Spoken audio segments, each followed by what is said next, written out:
আল্লাহর নবীর দুই যুবক সাহাবী মুআয আর মুআওয়াজ। হযরত আব্দুর রহমান ইবনে আউফ রাদিয়াল্লাহু তাআলা আনহু থেকে নবীজির কষ্টের বিবরণ শুনেছেন। ও যুবক সাহাবীরা, বালক সাহাবীরা, তোমরা শুনে রাখো, আবু জেহেল আমার নবীকে গালি দেয়, আমার নবীকে গালি দেয়।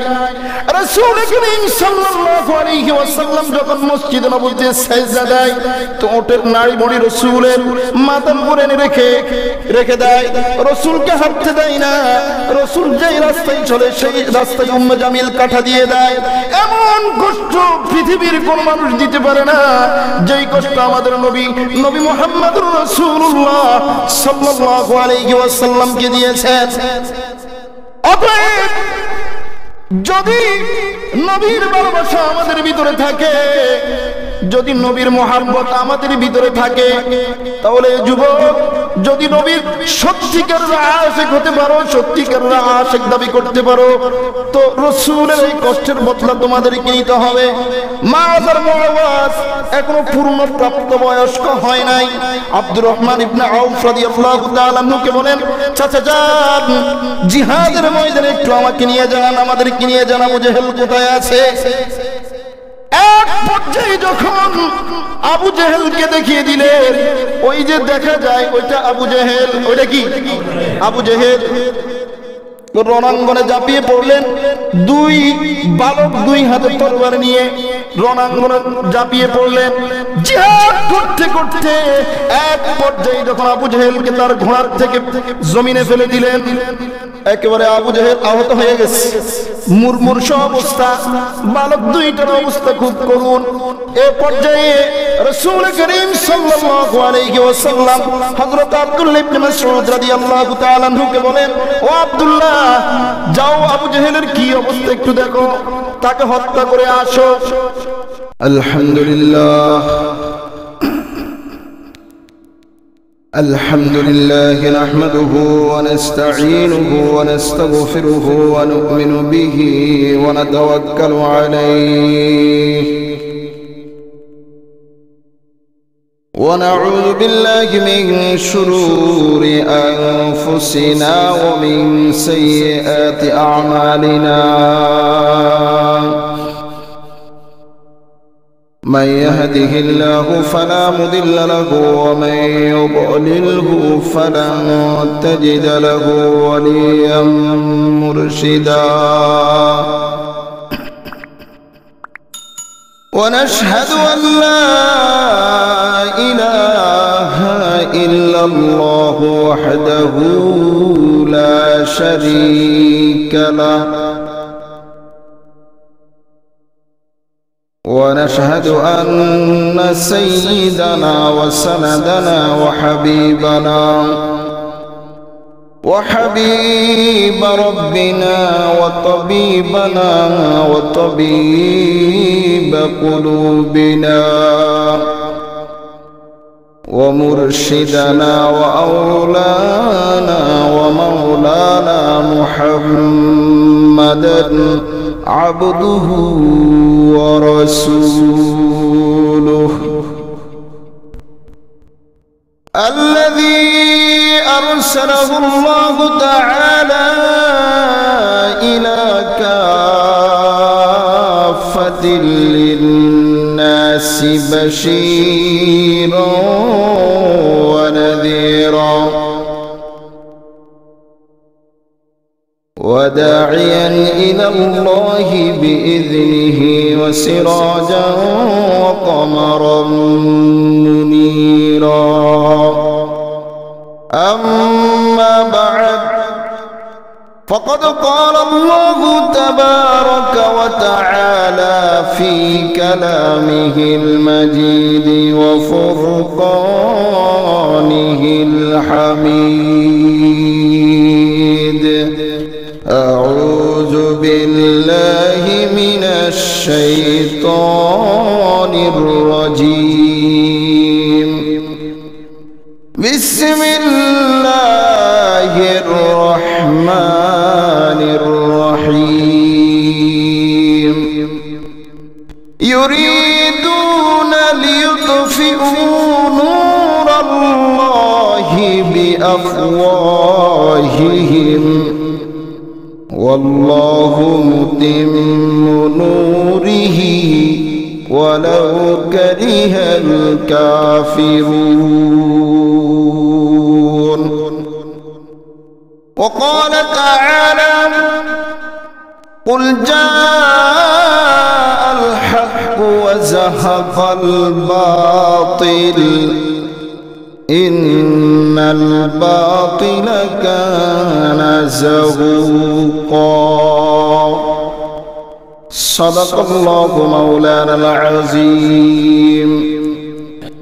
اللهم صل على محمد وعلى آل محمد كما صليت على إبراهيم وعلى آل إبراهيم إنك حميد مجيد.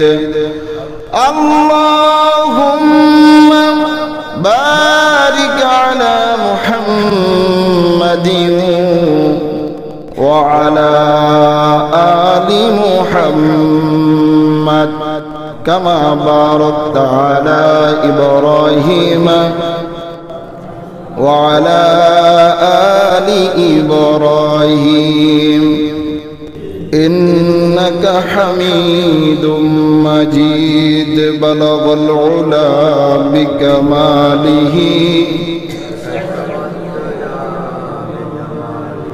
حسنت جميع خصاله صلوا عليه وآله. محترم মুকাররম মুআজ্জাজ মুসল্লিয়ান কিরাম, আল্লাহ পাকের অশেষ মেহেরবানি, আল্লাহ পাক রব্বুল আলামিন আমাদেরকে আজকের এই মোবারক দিবসের মোবারক মুহূর্তে আল্লাহ তাআলা আল্লাহর ঘর বাইতুল্লাহ আমাদেরকে আসার মতো সুযোগ করে দিয়েছেন। এই জন্য সে মাওলাই পাকের দরবারে দিল থেকে জবান করে শুকরিয়া আদায় করছি, আলহামদুলিল্লাহ। মুহতারাম হাজিরিন, কালামে হাকিমের সূরা সফ, কালামে হাকিমের 61তম সূরা সূরা সফ, ফারা নাম্বার 28, হাফিজে কোরআনের পৃষ্ঠা নাম্বার 553, আয়াত নাম্বার 8। এই আয়াতটি তেলাওয়াত করেছি। আয়াতকে সামনে রেখে কিছু কথা বলবো।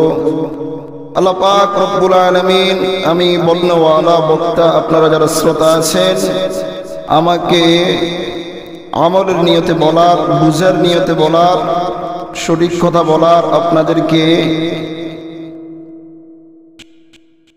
আমলের নিয়তে শোনার সেই তৌফিক দান করুক, সকলে বলি আমিন।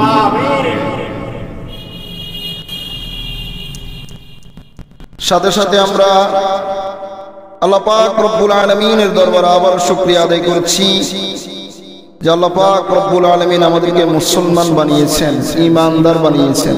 কি বানিয়েছেন? মুসলমান ঈমানদার, মুসলমান ঈমানদার। মুসলমান মানে গর্দান নেহাদান বতাআত, নিজের মস্তক অবনমিত করা, নিচু করে দেওয়া, আল্লাহর হুকুম রসুলের তরিকা মানার স্বার্থে, আল্লাহর হুকুম রসুলের তরিকা মানার স্বার্থে, এটাকে বলে কি? মুসলমান। এটাকে কি বলে? মুসলমান। সুতরাং যেই বান্দার ভিতরে নাম আছে মুসলমানের, কিন্তু শরীয়ত মানা নাই, শরীয়তের ব্যাপারে বিদ্বেষমূলক কথা বলে, আল্লাহর আইনের বিরুদ্ধে বিদ্বেষমূলক কথা বলে, কোরআন হাদিসের বিরুদ্ধচারণ করে, এই রকম বান্দা নামে মুসলমান বটে ঠিক, কিন্তু কাজে মুসলমান নয়। কাজে মুসলমান কি নয়, এটাও আল্লাহর ঘোষণা। সূরা বাকারার ভিতরে আছে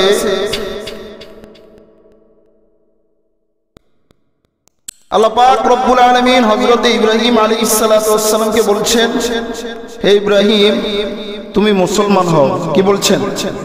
কাকে বলতেছেন?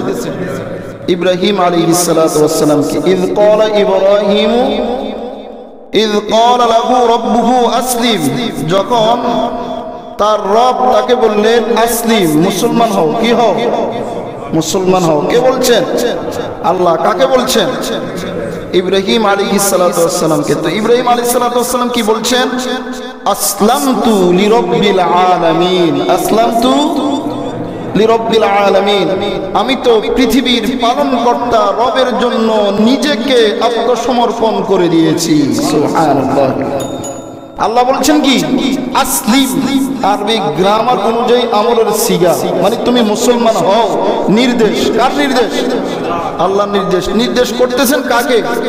নবীকে, যিনাকে তিনি খলিল বানিয়েছেন, অন্তরঙ্গ বন্ধু বানিয়েছেন। এইরকম একজন নবীকে বলতেছে মুসলমান হও। তো আমাদের আর কোনো উপায় আছে না? কথা আপনাদেরকে বুঝাইতে পারি না। একটা জগৎ শ্রেষ্ঠ নবী, আমাদের আদি পিতা, আমাদের জাতির পিতা ইব্রাহিম আলাইহিস সালাতু ওয়াস সালাম। আমরা এটা স্বীকার করতে কি কষ্ট হয়? ঈমান থাকবে স্বীকার করলে। এটা তো কোরআনের ঘোষণা। কার ঘোষণা?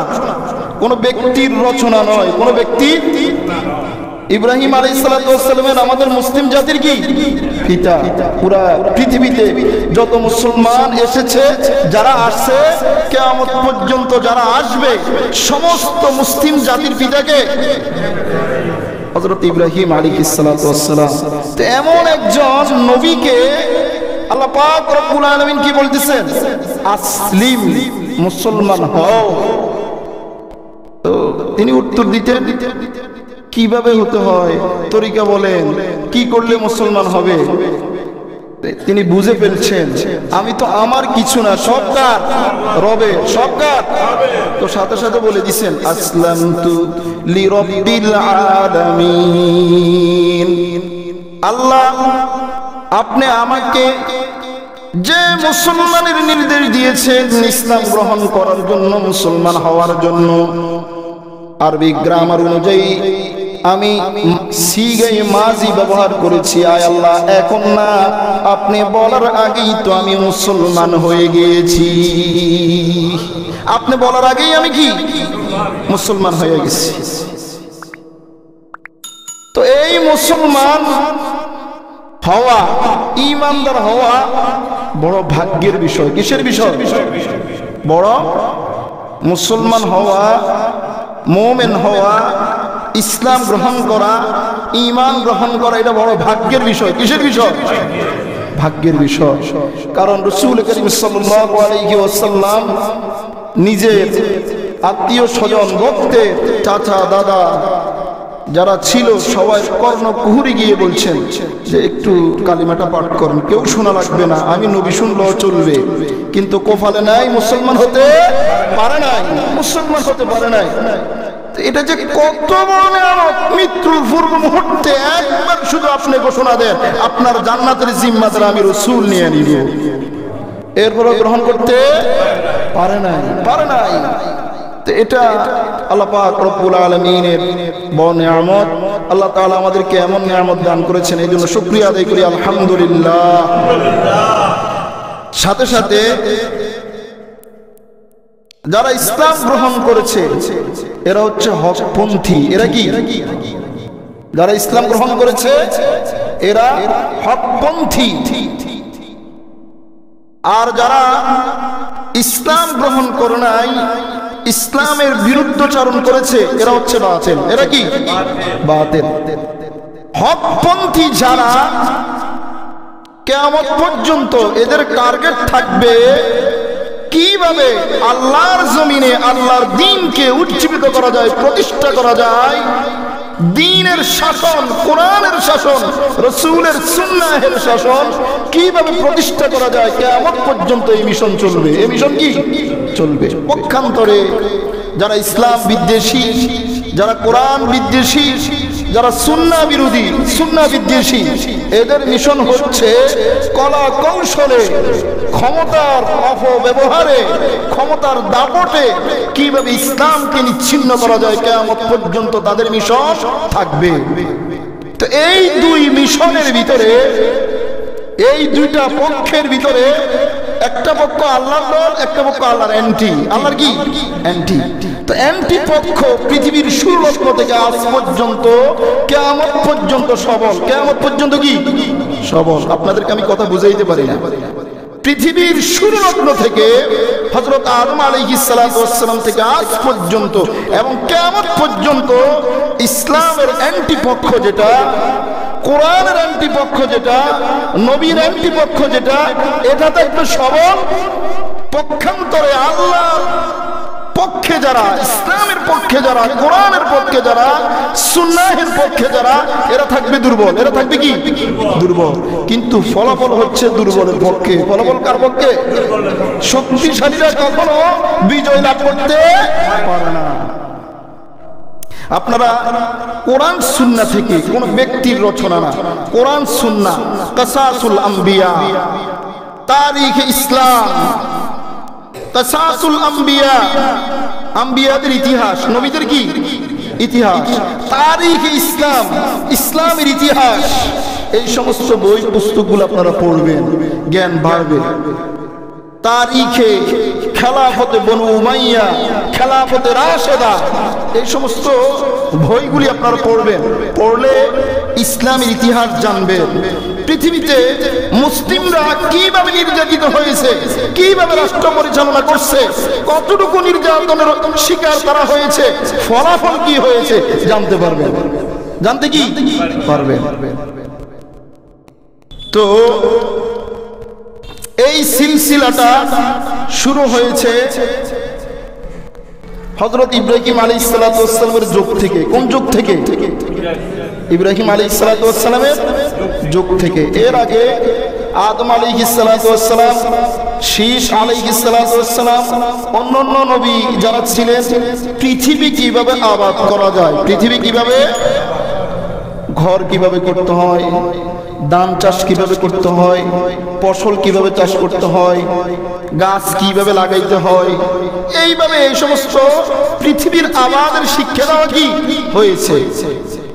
যখনই আল্লাহর হুকুম পালন করার কথা বলা হয়েছে, ইসলামের কথা বলা হয়েছে, নবীর কথা বলা হয়েছে, জান্নাত জাহান্নামের কথা বলা হয়েছে, তো শক্তিশালী একটা পক্ষ অ্যান্টি হয়ে গেছে। শক্তিশালী একটা পক্ষ কি অ্যান্টি হয়ে গেছে। আমি পরিচিত যারা, যারা পৃথিবীর ইতিহাসে মুসলিম হলেও পরিচিত, কাফের হলেও কি পরিচিত, মুসলিম হলো পরিচিত, কাফের হলো পরিচিত, এদের কিছু নাম আমি আপনাদের সামনে তুলে ধরব। বিশ্ব সম্রাট নমরুদ বাতিলের পক্ষ গ্রহণ করেছে। কার পক্ষ? বাতিল, বাতিল, ভ্রান্ত, আল্লাহ বিদ্বেষী, নবী বিদ্বেষী ছিল। আর হকের জান্ডা নিয়ে তখন মাঠে ময়দানে নেমেছেন হযরতে ইব্রাহিম খলিলুল্লাহ আলাইহিস সালাতু ওয়াস সালাম। কে নেমেছেন? পৃথিবীর শুরু থেকে আজ পর্যন্ত আল্লাহ পাক রব্বুল আলামিন যাকে কোরআনের জ্ঞান দিয়েছেন, ইলমে ওহী, আসমানি ইলমের জ্ঞান আল্লাহ পাক রব্বুল আলামিন যাকে দিয়েছেন, তাকে আল্লাহ তাআলা হিকমত দান করেছে, কোরআন সুন্নাহর প্রজ্ঞা দান করেছে।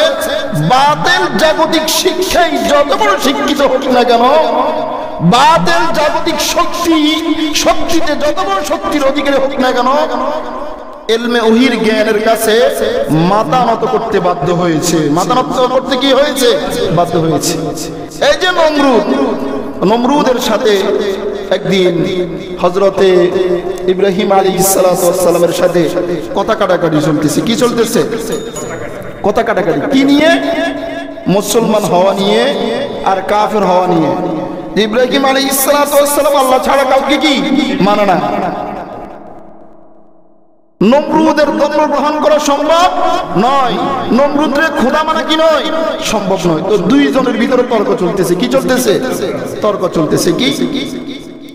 আলাম তারা ইলাল্লাযী হাজ্জা ইব্রাহীম ফী রাব্বিহি আন আতাহুল্লাহুল মুলক ইয ক্বালা ইব্রাহীম রাব্বিয়াল্লাযী ইউহয়ী ওয়া ইউমীত ক্বালা আনা উহয়ী ওয়া উমীত قال إبراهيم فإن الله يأتي بالشمس من المشرق فأت بها من المغرب فبهت الذي كفر حضرت ইব্রাহিম আলাইহিস সালাতু ওয়াস সালামের সাথে আর নমরুদের সাথে কথা কাটাকাটি হচ্ছে।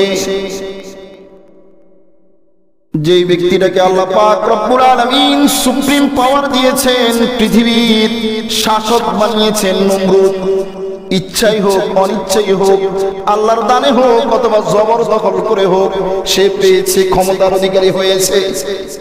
এক পর্যায়ে ইব্রাহিম আলাইহিস সালাতু ওয়াস সালাম কথা কাটাকাটির এক পর্যায়ে হযরত ইব্রাহিম আলাইহিস সালাতু ওয়াস সালাম বলছে, ও নমরুদ, তোমাকে আমি খোদা মানতে পারি না, তোমাকে রব হিসেবে গ্রহণ করতে পারি না, তুমি স্রষ্টা সৃষ্টিকর্তা তুমি হতে পারো না।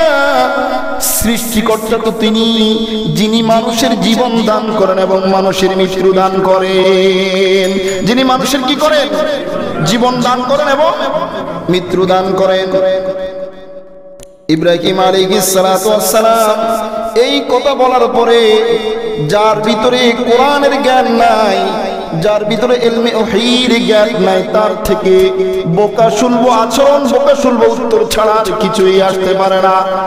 নমরুদ বলেছে, ক্বালা আনা উহয়ী ওয়া উমীত, আমিও তো মানুষকে জীবন দেই এবং আমিও তো মানুষকে মৃত্যু দিয়ে থাকি। আমিও মানুষকে জীবন দেই এবং আমিও কি দিই? মৃত্যু দেই। রাজা বাদশাদের স্পেশাল জেলখানা থাকে না, কয়েদখানা থাকে না? বিরুদ্ধে কইলে খাঁচাই ঢুকাই ফেলবে, বিরুদ্ধে কইলে কি খাঁচাই ঢুকাই ফেলবে, আছে না? পৃথিবীর শুরু থেকে এখন পর্যন্ত কিয়ামত পর্যন্ত থাকবে। এটা যখন যে সরকার আসে, যখন যে সরকার আসে, একটু বিরুদ্ধে গেলে ঢুকায় লাইতে হইব, একটু বিরুদ্ধে গেলেও কি ঢুকায় লাইতে হইব, তো ঢুকায় লাইছে। কত মানুষ জেলখানার ভিতরে, কথায় কথায় আসে দাওয়াত তাবলীগ, বিশ্বব্যাপী একটা দাওয়াত, এটা একটা তাবলীগের একটা মিশন, দিন প্রচার, কারো বিরুদ্ধে নয়, কারো পক্ষে নয়, আল্লাহর পক্ষে এরা কাজ করে। এখন সৌদি প্রিন্স, সৌদি আরবের বাদশাহ ইমামদেরকে, আমরা ইমামরাও তো এখন বন্দী, আমরা কি কথা বুঝাইতে পারি না আপনাদের, আমরা কি, আমরা মিম্বর থেকে উন্মুক্ত কথা বলতে পারি না। মিম্বর থেকে কি, আমরা কি মিম্বর থেকে উন্মুক্ত কথা বলতে পারি?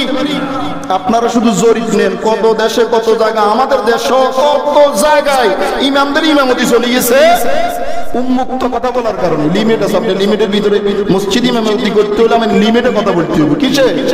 বাইরে কথা কম যায় কেন? হুজুর সারি বুঝুন তো, হুজুর কি বুঝে কথা এরকম আটকা আলাইছে, এরকম কি কতগুণটা আটকা আলাইছে, আটকাই এরপরে দুগারে ডাকিয়ে আনছি, আনি এক গেরে তীর দি হত্যা করে ফেলছে, তীর মেরে হত্যা করে ফেলছে, আরেকটারে ছাড়ি দিছে, আরেকটারে কি করছে?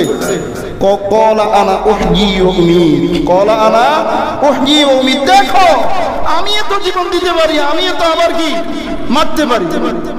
ইব্রাহিম আলাইহিস সালাতু ওয়াস সালাম কো, আমার বাবার জন্মও এরকম পাগল দেখে নাই, আমার বাবার জন্মও কি ওটা তো মৃত্যু দান করা আর হায়াত দেওয়া, এটাই তো বুঝে, এটার সাথে আমি কি বাহাস করব, আমি কি বাহাস করব? কিন্তু মৃত্যুর অর্থই বুঝে না, হায়াতের অর্থই বুঝে না, এটা তো একটা পাগল, এটা কি পাগল। এই সমস্ত পাগল আমরা সাম্প্রদায়িক সময়ও আমরা কি দেখতেছি, আমরা দেখতেছি না? ওই যে বাংলাদেশের একটা আছে না, টাকলা মুরাদ না কি কয়, এ কো আলেমদের সাথে কি করবে? বাহাস করবে, বাহাস। রেজর যদি কয় বাহাসটা কি তো কয়, এতে কি করব? আলেমদের সাথে বাহাস করব। কি করব? আলেমদের সাথে বাহাস করব। ইসলাম ধর্ম থাকতে দিবে না। ইসলাম ধর্ম কি এখন হে আসেনি? কথা বলেন না কেন আপনারা? হে আছে, এটা কার দ্বারা কথা? আপনারা মনে হয় সবাই ভয় পান। এটা তো ইসলামের জন্য। কার জন্য? ইসলাম কার? দিন কার? কোরআন কার? তো এই সমস্ত বিষয়ে যদি কথা জিজ্ঞেস করো সবাই তো বলবেন একটা, এটা কি আমি ব্যক্তিগত মিম্বর থেকে আমি বলি এটা কি শুধু আমার? তো কথা বলেন না কেন? কথা বলেন না কেন? ইমানের পাওয়ার বলিয়ে থাকলে বলবেন, আর যদি এটা দুর্বল হয়ে যায় বলতেন।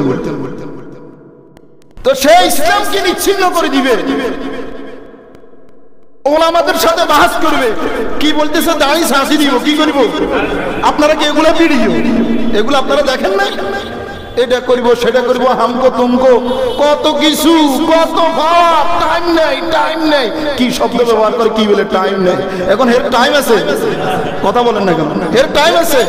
এর তো টাইম নেই। এখন জিএনএ দেখো টাইম নেই কি রে কয় হে কি টাইম নেই? আলেম ওলামার কি নেই? টাইম নেই। কোরআনের ইসলাম ধর্মের কোনো কি নেই? অন কানাডা গেছে আর কোনো টাইম নেই। ডুবে যে এয়ারপোর্টে ওই জিকে ব্যাগ নিছে, ব্যাগরে মাথার তলা দিয়ে উঠে দিছে। তো ইয়ন্তন ওই যারা ওয়াশ করে ক্লিনার এরাও তো ইয়ন্তন উঠে যান। টাইম নেই। কি নেই? কোরআনে টাইম নেই। কোরআনে কি নেই? এতে ক মুসলমান কো কি নেই? ইসলাম ধর্মের টাইম নেই। কোরআনের হুজুর গো অন হেতারে টাইম নেই। হেতারে কি নেই? ইব্রাহিম আলাইহিস সালাতু ওয়াস সালাম তো একটা পাগল না, এটা মৃত্যু কি হায়াত কি এটাই তো বুঝে না। এটাই তো কি বুঝে না। আচ্ছা ঠিক আছে, আমি আর কোরআন হাদিসি দলিল দিলে এটা বুঝছো না। এটা মৃত্যু কি জীবন কি এটাই তো বুঝে না। তো এর কলে ধরুন, এর কি যেতে যে তরিকার হাতারে ধরতে হবে কি এই তরিকায়। তো আচ্ছা ঠিক আছে মামু, ঠিক আছে। কি ঠিক আছে? ক্বালা ইব্রাহিম ফাইন্নাল্লাহা ইয়াতি বিশ-শামসি মিনাল মাশরিকি ফাআতি বিহা মিনাল মাগরিব। কারণ দুগা তো খাঁচার ভিতরে আছে। তো কিসের ভিতরে? তো খাঁচার ভিতরে থাকলে তো ধরতে সহজ। সাইডটা কি পৃথিবী আমাদের কাছে না দূরে? কথা বুঝাইতে পারে? আমাদের পৃথিবী সূর্য আমাদের কাছে না দূরে? কত দূরে হিসাব করে শেষ করে দেবেন। এই যে প্রথম জমিন থেকে প্রথম আসমান 500 বছরের রাস্তা বলে। কি বলে? আমি এটা গবেষণা করছি, কোরআন হাদিসের গবেষণা করছি, তাফসীর দেখলাম। এটা হচ্ছে একটা অনুমান। এটা হচ্ছে কি একটা অনুমান করছে। অনুমান, এটা নিশ্চিত না। এটা কি না? এটা একটা হইতে পারে বিমান যদি এই গতিতে চলে, রকেট যদি এই গতিতে চলে, তাহলে এত কি নাই। এটা একটা আন্দাজ। এটা একটা কি আন্দাজ। তো সূর্য কোথায়? সূর্য কোথায়? এখন দুইটা আসামি কয়েদি জেলে থাকার কারণে না একটার ধরছে আরেকটারে কি ছাড়ি দিছে। তো সূর্য কাছে না দূরে? দেখো পাগলরা গিয়ে প্রশ্ন করি কি কয়? আচ্ছা ঠিক আছে, তো তুমি তো মারতেও পারো, জীবন দিতে পারো। তো তুমি এক কাজ করো, সূর্য প্রতিদিন আল্লাহ পাক রব্বুল আলামিন পূর্ব দিক থেকে উঠায়, তুমি একটু পশ্চিম দিক থেকে উঠাও। তুমি খোদা না? খোদা মানে তো যে সর্বময় ক্ষমতার কি মালিক, যে যখন কোন বিষয় সম্পর্কে কোন বলবে সেই বিষয়টা পায়া কোন অস্তিত্বে চলে আসবে। সুবহানাল্লাহ, সেটা হলো আল্লাহ। তো তুমি একটু বলো, তুমি একটু করো, করে দেখাও। ফাবুহিতাল্লাযী কাফার, কোরআনে কি এসেছে? স্ট্যান্ড বাই, তাকে স্টপ করে দিছে। কি করে দিছে? স্টপ করে দিছে। তো সেখানে ইব্রাহিম আলাইহিস সালাতু ওয়াস সালাম দুর্বল ছিল না সবল ছিল? দুর্বল। ইব্রাহিম আলাইহিস সালাতু ওয়াস সালাম দুর্বল ছিল না সবল ছিল? দুর্বল, দুর্বল, দুর্বল। আর নমরুদ ছিল কি সুপ্রিম পাওয়ার অধিকারী। কত সৈন্য সামন্ত, কত কিছু, ডাইনে বামে ফোর্স আর ফোর্স, অস্ত্র তরবারি ক্ষমতা সব তার কাছে। কিন্তু বিজয় দান করছে কাকে? দুর্বল ইব্রাহিম আলাইহিস সালাতু ওয়াস সালামকে। এইভাবে বাতিলের পক্ষ অবলম্বন করেছে মিশরের সম্রাট ফেরাউন, আর হকের ঝান্ডা নিয়ে মাঠে ময়দানে নেমেছে মুসা কালিমুল্লাহ। কে নেমেছেন? মুসা কালিমুল্লাহ। আমাকে রব স্বীকার করতে হবে, খোদা দাবি করতে হবে। কত রকমের নির্যাতন, কত রকমের কলা কৌশল ফিট করেছে, কিন্তু মুসা আলাইহিস সালাতু ওয়াস সালাম থেকে ঈমানকে ছিনিয়ে নিতে পারে নাই। শুধু মুসা নয়, মূসা আলাইহিস সালাতু ওয়াস সালামের যে সমস্ত অনুসারীরা ছিল সবাই আল্লাহর দ্বীনকে প্রতিষ্ঠা করার জন্য, আল্লাহর হুকুমকে বাস্তবায়িত করার জন্য মাঠে ময়দানে নেমে গিয়েছেন। ফিরআউনের সুপ্রিম পাওয়ার থাকা সত্ত্বেও, রাষ্ট্রীয় শক্তি থাকা সত্ত্বেও আল্লাহর পক্ষে ছিল মূসা কালিমুল্লাহ, বিরোধী দল ছিল কি দল? বিরোধী দল। জমিনের ভিতরে বিরোধী দল, কিন্তু আসমানে আল্লাহর দলের পক্ষের লোক। আল্লাহ পাক রব্বুল আলামিন সেখানে দেখতেছেন যে জমিনের ভিতরে আমার মাহবুব বান্দাটা আমার বিরোধী দল, মানুষের বিরোধী দল, কিন্তু তাগুতের পক্ষ যে অবলম্বন করেছে সে তো সরকারি দল। সরকারি দলের সাথে বাহ্যিক দৃষ্টিতে কখনো বিরোধী দল পারে না, কিন্তু আমি রব্বুল আলামিন যেই দিকে আমার বন্দুক ঘুরাইব, আমি আল্লাহ যেই দিকে আমার কলকাঠি ঘুরাইব, দুর্বল পক্ষকে বিজয় দান করব, শক্তিশালীকে আমি আল্লাহ নিস্তানাবুদ করে দিব। ফেরেছে ফেরেছে ফেরাউন কি মূসার সাথে পারছে? পারে না, পারে নাই। পানিতে ডুবাইয়া মারছে। কিসে? পানিতে। পানিতে এইভাবে এই ধারা আস্তে আস্তে এক পর্যায়ে যখন নবী মুহাম্মদুর রাসূলুল্লাহ সাল্লাল্লাহু আলাইহি ওয়াসাল্লাম পর্যন্ত এসেছে, বাতিলের পক্ষ অবলম্বন করেছে আবু জেহেল, আবু লাহাব, উতবা, শাইবা। শুধু আরব নয়, পৃথিবীর যেই সমস্ত রাষ্ট্রগুলি একেবারে উঁচা রাষ্ট্র ছিল, সুপ্রিম পাওয়ারের অধিকারী ছিল, রোম, পারস্য, ইতালি, কাইসার ও কেসরা, এই সমস্ত রাষ্ট্রগুলি, পৃথিবীর বড় বড় রাষ্ট্রগুলি যখন নবী মুহাম্মদুর রাসূলুল্লাহ সাল্লাল্লাহু আলাইহি ওয়াসাল্লামের পক্ষ বিরুদ্ধ অবলম্বন করেছিল, পথ গ্রহণ করেছিল, আল্লাহ পাক রব্বুল আলামিন এই সমস্ত শক্তিধরকে দুনিয়ার ভিতরে নেস্তানাবুদ করে দিয়েছে। আর অসহায় মুহাম্মদুর রাসূলুল্লাহ সাল্লাল্লাহু আলাইহি ওয়াসাল্লামকে মদিনার প্রেসিডেন্ট বানিয়ে দিয়েছে। মক্কা থেকে বাইর করে দিয়েছে। মক্কা থেকে কি বাইর করে দিয়েছে? থাকতে পারে নাই জন্মভূমিতে, তো আসছে কিভাবে? বিজয়ের বেশে। কিভাবে? তাকবীর দিতে দিতে, আল্লাহু আকবার, আল্লাহু আকবার, তাকবীর দিতে দিতে এসেছে। গত কয়েকদিন আগে আমি একটা ভিডিও ওয়াজ দেখলাম, তাকবীর দিচ্ছে আর কিছু মাস্তানরা এসে কো তাকবীর দেওয়া যাবে না। কি কর? কথা বুঝাইতে পারিনি আপনাদের। তাকবীর দিচ্ছে ওয়াজে, কি দিচ্ছে? নারায়ে তাকবীর, আল্লাহু আকবার। এটা মানে কি? আল্লাহ বড়। আল্লাহর জমিনে যদি আল্লাহ বড় এটা না কইতে পারে, তো আমরা আর মুসলমান আসিনি। কথা বলেন না কেন আপনারা? তাকবীর দিচ্ছে, নারায়ে তাকবীর বলছে কি? আল্লাহু আকবার। এখন একটা পক্ষ আসি যদি কয় হুজুর তাকবীর দিতে জন্য স্লোগান চলতো না, আসিনি আমরা। তা আমরা তো দাদা ওই যে ফেরাউন টেরাউন নমরুদ টমরুদ দ্বিগুণ তুলে নিছেন, আমি দ্বিগুণ তো এটা মানা করে না। এগোর থেকেও আমরা কি নিছেন, আমি গেছি। নমরুদ বাতিল পক্ষ ছিল, ফেরাউন বাতিল পক্ষ ছিল, আবু লাহাব, আবু জেহেল, উতবা, শাইবা, রোম, কেসরা, কাইসার, এই সমস্ত রাষ্ট্রগুলো এগুলো বাতিল পক্ষ ছিল। কিন্তু সবার থেকে টপ লেভেলে ছিল আবু জেহেল। কে ছিল? আবু জেহেল সবার থেকে টপ লেভেল। যেমন নমরুদ এক পর্যায়ে ইব্রাহিম আলাইহিস সালাতু ওয়াস সালামকে যখন আগুনে পোড়াবেন, কিসে আগুনে পোড়াবেন, তো ইব্রাহিম আলাইহিস সালাতু ওয়াস সালামের পুরো শরীর নাঙ্গা করার পরে, খালি করার পরে নিজের একটা চাদর দিয়ে গোপনাঙ্গ ঢেকে দিয়েছে। নিজের একটা চাদর দিয়ে কি?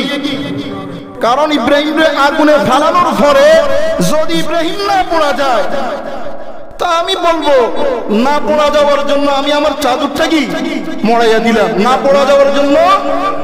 কথা বুঝাইতে পারি না। তার ভিতরে এটা এই আকীদা ভক্তমূল ছিল।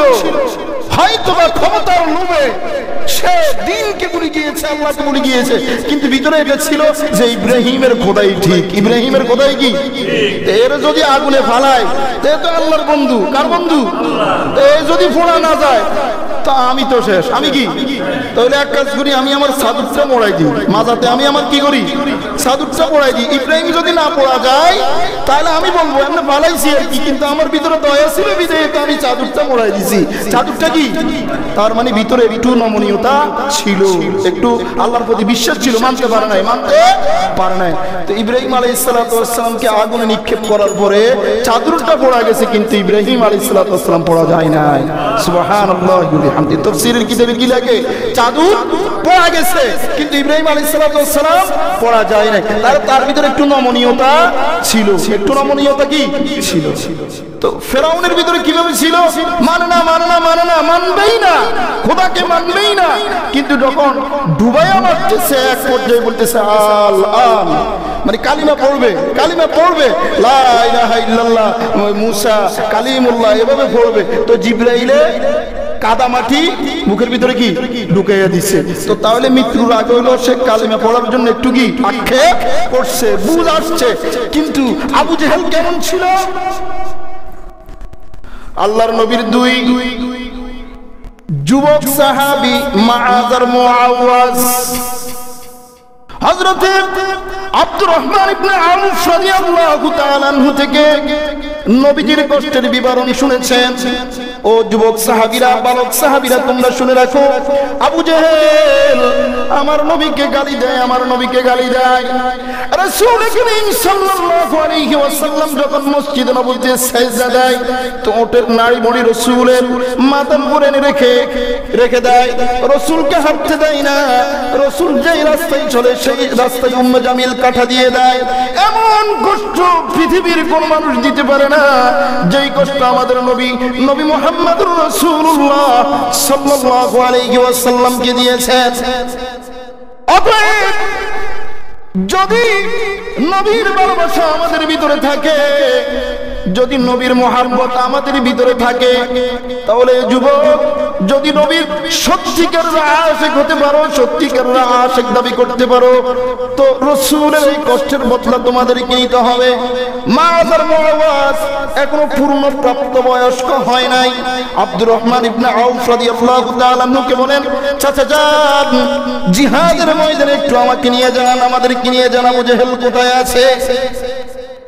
এক পর্যায়ে যখন আবু জেহেলকে দেখিয়ে দিলেন, ওই যে দেখা যায় ওইটা আবু জেহেল, ওইটা কি আবু জেহেল, রণাঙ্গনে ঝাঁপিয়ে পড়লেন।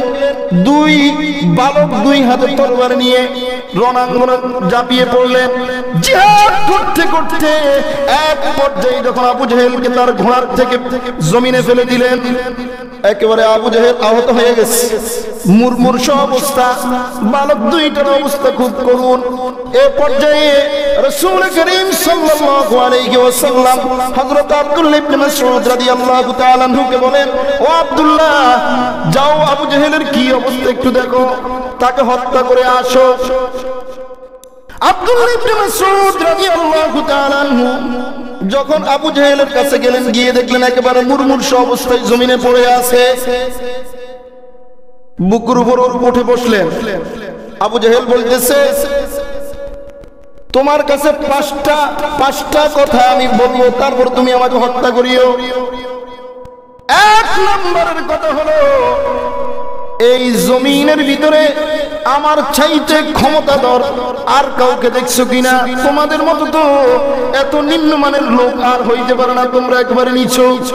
আমার মতো এত বড় ক্ষমতার অধিকারী আর কাউকে দেখছো কিনা? দ্বিতীয় নম্বরের কথা হলো, এই যে আমার বুকের উপর বসছো, এত বড় পাহাড়ে আর কখনো বসছো কিনা? কি বলে? এদের বুকের উপর বসছে, এটা পাহাড়, এটা কি? আব্দুল্লাহ ইবনে মাসউদ বলতেছে, এত বড় পাহাড়ে আর কখনো বসছো? তৃতীয় নম্বরের প্রশ্ন হলো, আমাকে যে তোমরা হত্যা করবা, সমস্ত কাফেরকে হত্যা করার পরে যখন মাথাগুলি নিয়ে এক জায়গায় রাখবা, তো আমার মাথাটা যেন সব মাথার দিকে একটু উপরে থাকে, আমার ঘাড় একেবারে নিচ দিয়ে কাটবা, তাহলে গলা বড় থাকবে। কি বড় থাকবো? ঘাড় বড় থাকবো। তা আমি বলতে পারবো, মৃত্যুর পরেও মাথা নিচু করি নাই, সমস্ত কল্লার ভিতরে আমার মাথাটা উঁচা ছিল। নাউযুবিল্লাহি মিন যালিক। সমস্ত মাথার ভিতরে আমার কি? আর মুহাম্মদুর রাসূলুল্লাহ তোমাদের ধর্মের অনুসারী নবী মুহাম্মদকে বলবা যতদিন বেঁচে ছিলাম মুহাম্মদকে ঘৃণা করতাম, ইসলাম ধর্মকে ঘৃণা করতাম, এক মুহূর্তের জন্য মুহাম্মদের প্রতি আমার ভালোবাসার সৃষ্টি হয় নাই, এক মুহূর্তের জন্য মুহাম্মদের প্রতি আমার ভালোবাসা জন্মায় নাই, ইসলাম ধর্মের জন্য মুহূর্তের জন্য আমার ভিতরে প্রেম ভালোবাসা আর আসে নাই। আমি যে এখন মৃত্যুবরণ করতেছি, সারা জীবন যত ঘৃণা ছিল মৃত্যুর পূর্ব মুহূর্তে তার চাইতে বেশি ঘৃণা, তার চাইতে বেশি কি ঘৃণা। এগুলো একটু বলিও তো, তাকাপুর তার ভিতরে কম ছিল না বেশি ছিল? মৃত্যুর আগে ঘাড় একটু লম্বা করি কাটার জন্য এতদিন যত বিদ্বেষ ছিল তার চাইতে এখন আরো কি বাড়ি গেছে। এখন এত বড় একটা পাওয়ারফুল লোক আবু জাহেল জয়কার হয়েছে, নবী মুহাম্মদ রাসূলুল্লাহ সাল্লাল্লাহু আলাইহি ওয়াসাল্লাম পরাজয়কার হয়েছে আবু জাহেল। এই যে এই লিস্টিতে আজ পর্যন্ত যুগে যুগে যুগে যুগে অনেক তাগুত ইসলাম বিদ্বেষী বাতিল এইরকম মাথা ছাড়া দিয়ে উঠছে, যদিও ক্ষমতার অপব্যবহারে, ক্ষমতার কারণে, নিজের ব্যক্তিত্বের কারণে, দর্শকের কারণে, অর্থের কারণে এদের পাওয়ার অনেক বড় বাহ্যিক দৃষ্টিতে দেখা গেছে। আর পক্ষান্তরে যারা ইসলামের পক্ষে ছিল, যারা কোরআনের পক্ষে ছিল, যারা নবীর পক্ষে ছিল, ধর্মের পক্ষে ছিল, এদের অবস্থান যদিও নিচু মানের ছিল, কিন্তু আল্লাহ পাক রব্বুল আলামিন এদেরকে ইজ্জতের বিজয় দান করছেন। কি করছেন? কারণ এরা তো কার ঘোষণা? আল্লাহর ঘোষণা। এরা এই দিনটা আল্লাহর নূর, দিনটা আল্লাহর কি কোরআন আল্লাহর নূর, দিন আল্লাহর নূর, নবী মুহাম্মদ রাসূলুল্লাহ আল্লাহর বন্ধু, আল্লাহর কি বন্ধু। তো এদেরকে সাহায্য করবেন না, তাগুতকে সাহায্য করবেন। আল্লাহ পাক রব্বুল আলামিন বলেন ইউরিদুনা লিইউতফিউ নূরাল্লাহি বিআফওয়াহিহিম ওয়াল্লাহু মুতিম্মু নূরিহি ওয়ালাউ কারিহাল কাফিরুন। আল্লাহ পাক রব্বুল আলামিন বলেন ইউরিদুনা, যারা ইচ্ছা করে, যারা কি করে? ইউরিদুনা, যারা ইচ্ছা করে, লিউতফিউ, নিভিয়ে দেওয়ার জন্য, মিটিয়ে দেওয়ার জন্য, ধ্বংস করে দেওয়ার জন্য, নিঃশেষ করে দেওয়ার জন্য, লিউতফিউ নূরাল্লাহ, আল্লাহর নূরকে, নবী মুহাম্মদ রাসূলুল্লাহ সাল্লাল্লাহু আলাইহি ওয়াসাল্লামকে, নবীর শরীয়ত ইসলামকে, নবীর দ্বীন ঈমানকে, এরপর নবীর গ্রন্থ আল কোরআনকে নিঃশেষ করিয়ে দেওয়ার জন্য চেষ্টা করে। লিউতফিউ নূরাল্লাহি বিআফওয়াহিহিম, তারা তাদের মুখ দ্বারা, তারা তাদের হাতের দ্বারা, তারা তাদের ক্ষমতার দ্বারা, অর্থের দ্বারা। আল্লাহ পাক রব্বুল আলামিন বলেন ইউরিদুনা লিউতফিউ নূরাল্লাহি বিআফওয়াহিহিম ওয়াল্লাহু মুতিম্মু নূরিহি ওয়ালাউ কারিহাল কাফিরুন। নিবে না, আরো জ্বলে উঠে, আরো কি নিবে না, আরো জ্বলে উঠে। ইসলামের বিজয় পৃথিবীর সুলগ্ন থেকে আজ পর্যন্ত দুর্বল ভাবে জয়টা হয়েছে, কিন্তু ফলাফল অনেক বড় ছিল, ফলাফল অনেক কি বড় ছিল। এখনো এগুলো দেখা দিচ্ছে বিভিন্ন জায়গায়, কিন্তু বিজয় ইসলামেরই হবে। বিজয় কার হবে? ইসলামেরই হবে, বিজয় কোরআনেরই হবে। কিয়ামত পর্যন্ত ইসলাম আরো আক্রান্ত হবে, ইসলাম আরো আক্রান্ত হবে, কিন্তু বিজয় ইসলামেরই হবে। বিজয় কার হবে? ইসলামের হবে। এই জন্য আমাদেরকে সোচ্চার থাকতে হবে, আমাদেরকে ইসলামের দলে থাকতে হবে। অ্যান্টিপক্ষ হওয়া যাবে না, আল্লাহর অ্যান্টিপক্ষ হওয়া যাবে না।